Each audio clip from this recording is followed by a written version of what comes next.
राधे राधे, हरे कृष्णा। कैसे हो आप सभी लोग? आशा करती हूँ आप सभी मंगल में होगे, स्वस्थ होगे, अच्छे होगे। आप लोगों को एक बात बताऊं, जब आप श्रीधाम वृंदावन जा रहे हो तब भूल जाइए कि आप वापस आने की आपकी इच्छा होगी।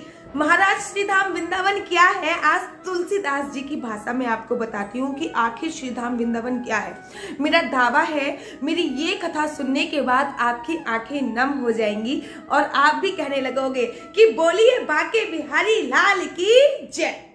एक बार की बात है कि तुलसीदास जी ने श्रीधाम वृंदावन की बहुत महिमा सुनी हुई थी। जब तुलसीदास जी ने श्रीधाम वृंदावन की बहुत महिमा सुनी तो उनके मन में प्रबल इच्छा हुई कि मैं एक बार श्रीधाम वृंदावन जाना चाहता हूँ, मैं भी देखना चाहता हूँ कि आखिर श्रीधाम वृंदावन में ऐसा क्या है कि दुनिया बाबरी हुई जा रही है श्रीधाम वृंदावन की।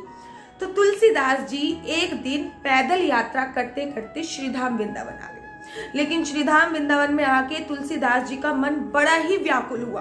तुलसीदास जी का मन इतना व्याकुल हुआ कि तुलसीदास जी जिस भी मंदिर में जाते भगवान बांसुरी बजाते हुए दिखते, जिस भी मंदिर में जाते भगवान बांसुरी बजाते हुए दिखते। और तुलसीदास जी ढूंढ रहे थे अपने आराध्य तीर कमान वाले, लेकिन उनको मिल कौन रहा था? बांसुरी वाले और टेरी टांग वाले। अब तुलसीदास जी का मन इतना व्याकुल हुआ कि तुलसीदास जी एक पेड़ के नीचे बैठ गए। और जब पेड़ के नीचे बैठ गए तुलसीदास जी ने आंखें बंद करी और बोला, जब तू धनुष उठाएगा तब तुलसी माथा टेकेगा। और जैसे ही मेरे बाके बिहारी जी के कान में ये बात गई कि तुलसीदास जी आए हैं श्रीधाम वृंदावन और वो बोल रहे हैं कि जब तू धनुष उठाएगा तब तुलसी माथा टेकेगा, तो भगवान बाके बिहारी श्री रामचंद्र का रूप धारण करके तुलसीदास जी को दर्शन दिए। तुलसीदास जी ने उन्हें प्रणाम किया और प्रणाम करने के तत्पश्चात वो श्रीधाम वृंदावन से चले गए। अब कुछ दिनों के बाद तुलसीदास जी के साथ एक व्यक्ति रहता था, उनका गुरु भाई था, अर्थात तुलसीदास जी के साथ ही पला बड़ा था, तुलसीदास जी के साथ ही रहता था। तो तुलसीदास जी उनको हमेशा भाई की संज्ञा देते थे, क्योंकि तुलसीदास जी ने और उन्होंने एक ही गुरु से दीक्षा प्राप्त की थी, इसलिए तुलसीदास जी उनको गुरु भाई बोलते थे। उन्होंने बोला कि तुलसीदास जी के गुरु भाई ने बोला कि मेरा वृंदावन जाने का बड़ा मन होता है।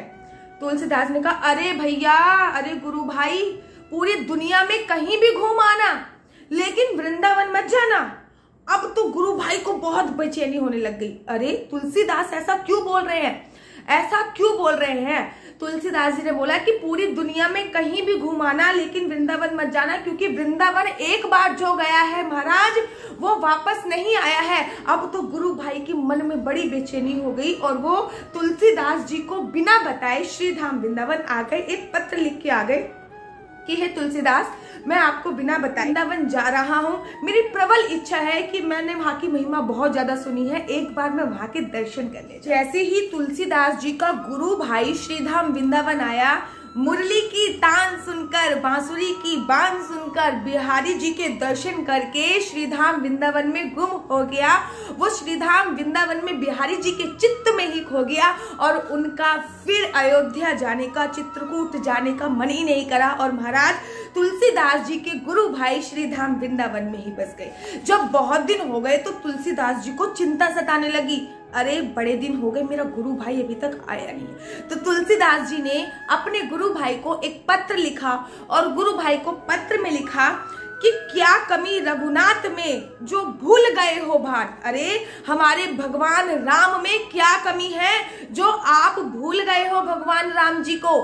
तब तुलसीदास जी का पत्र उनके गुरु भाई को मिला और जब उनके गुरु भाई ने वो पत्र पढ़ा तो उन्होंने आंसर क्या दिया, उत्तर क्या दिया, मेरा दावा है कि उनका उत्तर सुनकर आप लोगों के मन से एक ही बात निकलेगी, जय जय श्री राधे, जय जय श्री कृष्णा।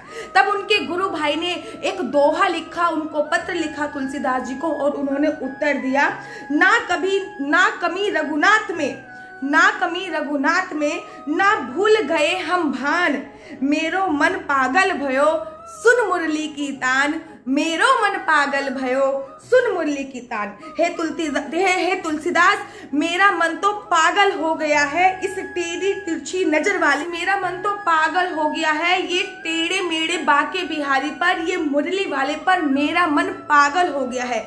संत बोलते हैं कि कोई तो पागल है धन दौलत का, अरे कोई तो पागल है धन दौलत का, कोई पागल है पुत्र और नारी का, सच्चा पागल तो वो है जो पागल है बाके बिहारी का। बोलिए बाके बिहारी लाल की जय, बोलिए राधा रानी सरकार की जय। श्रीधाम वृंदावन में भक्ति, प्रेम, वैराग्य, धन दौलत इसकी कोई आवश्यकता नहीं है। श्रीधाम वृंदावन में केवल और केवल एक ही चीज चलती है, वो होता है आपका भाव। हमेशा मैं बोलती हूँ कि भगवान प्रेम से रीझे, भगवान प्रेम से रीझे, भगवान भाव से रीझे, भक्ति से नहीं। तो श्रीधाम वृंदावन में अगर आप आ रहे हो तो ये मत भूलिए कि हमारा लालन पालन कैसे होएगा, हम कैसे रहेंगे, हम क्या करेंगे। बस आंखें बंद करके श्रीधाम वृंदावन आ जाइए और अपनी डोर ऊपर वाले के हाथ में छोड़ दीजिए। वो गाना तो सुना होगा ना कि जिंदगी की डोर छोड़ी हाथ दिन रात के, तो वही डोर आपको भगवान श्री कृष्ण के हाथों छोड़ देनी है, फिर संभालने वाला तो वो है ना।